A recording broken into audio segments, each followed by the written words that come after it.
শুভ নববর্ষ 1431। বাঙালিদের কাছে আজকে শুভ নববর্ষ এই দিনটা খুবই বিখ্যাত।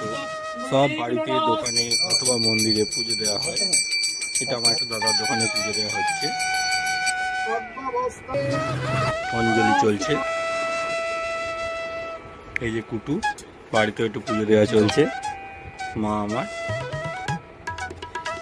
ঠাকুরের কাছে লাড্ডু জল দেওয়া হচ্ছে। আরেকটি দিক হলো বাঙালিদের পয়লা বৈশাখ মানে হচ্ছে হাল খাতা, মিষ্টি মুখ করা, আনন্দ করা। দেখুন এটা বলছি একটি দোকান, সেই যে তোমরা আর আমি দোকানের মালিক কি বলছে দেখুন এই জিনিসগুলো আমরা আজকে পেলাম। Like, share and subscribe this video please.